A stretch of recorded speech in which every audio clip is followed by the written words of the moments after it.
रखा जब मेरे नबी ने दुनिया में कदम तो पत्थर तक कलिमा पढ़कर मुसलमान हो गए। प्यारे नाजरीन, हजरत आमिना रजी अल्लाह ताला अन्हा फरमाती हैं कि जब मेरा बच्चा मेरे पेट में था तो मुझे बड़ी अजीब अजीब चीजें नजर आती थीं। अगर मैं घर से बाहर निकलती तो एक बादल का साया मेरे ऊपर आ जाता और मुझे धूप बिल्कुल महसूस न होती। अगर मैं पानी भरने के लिए जमजम के कुएं की तरफ जाती तो रास्ते के पेड़ अपनी टहनियां मेरे सामने झुका देते, जैसे मुझे सलाम कर रहे हों। मैं हैरान होती कि ये सब सिर्फ मेरे साथ ही क्यों हो रहा है। जब मैं जमजम के कुएं के पास पहुंचती तो नीचे का पानी अपने आप ऊपर आ जाता और बिल्कुल मंडेल तक भर उठता।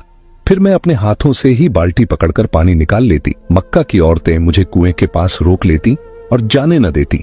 वो कहती, ए आमिना, तुम थोड़ी देर और यहीं खड़ी रहो, वरना तुम्हारे जाने से पानी वापस नीचे चला जाएगा और हमें पानी भरने में बहुत मुश्किल होगी। इसी तरह हजरत आमिना रजी अल्लाह ताला अन्हा फरमाती है कि मैं सुना करती थी कि जब बच्चा पेट में होता है तो माँ को बहुत तकलीफें झेलनी पड़ती हैं।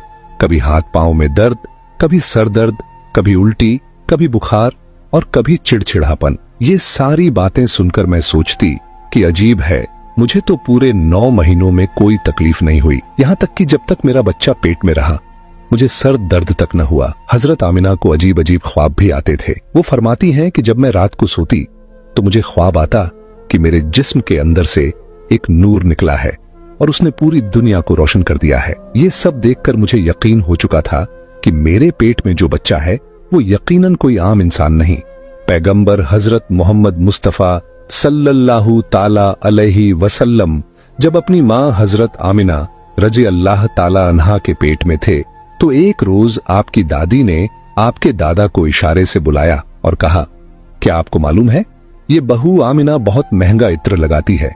मैं तो परेशान हो चुकी हूँ, आप जरा आमिना से इस बारे में पूछिए। ये सुनकर आपके दादा ने कहा, इस बारे में तू ही पूछ लेती, तूने क्यों नहीं पूछा? तो आपकी दादी ने कहा, मैंने कई मर्तबा कोशिश की, लेकिन जब भी मैं आमिना के सामने जाती हूँ तो उसका नूरानी चेहरा देखकर खामोश हो जाती हूँ। आमिना के चेहरे पर इतनी चमक आ गई है कि मैं कुछ पूछ ही नहीं पाती, आप ही जाकर पूछ लीजिए। ये सुनकर आपके दादा ने कहा, तू औरत जात है, घर में रहती है, लेकिन मैं मर्द हूँ, घर से बाहर निकलता हूँ, मक्का में कुरैश का सरदार हूँ। जो भी मुझसे मिलता है पूछता है, ऐ अब्दुल मुत्तलिब, तुम्हारे घर से इतनी इत्र की खुशबू कहाँ से आती है? और हाँ, एक अजीब बात यह है कि इत्र की खुशबू वहीं से आती है जहां आमिना जाती है।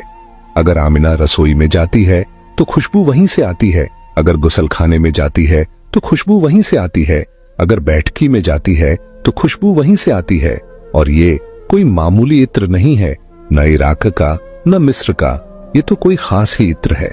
इसके बाद आपके दादा हजरत अब्दुल मुत्तलिब ने हिम्मत की और आमिना को बुलाकर कहा, बेटी आमिना, तुझे पता है मैं कुरैश का सरदार हूँ, खाना ए काबा का मुतवल्ली हूँ, बड़ी इज्जत वाला हूँ। जहां भी जाता हूँ लोग पूछते हैं, ए अब्दुल मुत्तलिब, तेरे घर से इत्र की खुशबू कहाँ से आती है? बेटी, मैं तो इत्र नहीं लगाता, तेरी माँ भी इत्र नहीं लगाती, तू ये इत्र कहाँ से लाती है? ये सुनकर हजरत आमिना की आंखों में आंसू आ गए और वो बोली, अब्बा जान, मैं आपको क्या बताऊं, मैंने सारी जिंदगी कभी कोई इत्र नहीं लगाया, मुझे अच्छे और बुरे इत्र की पहचान भी नहीं, मैंने आज तक किसी इत्र वाले से इत्र नहीं खरीदा। मगर अब्बा जान, मैं आपको एक राज की बात बताती हूं।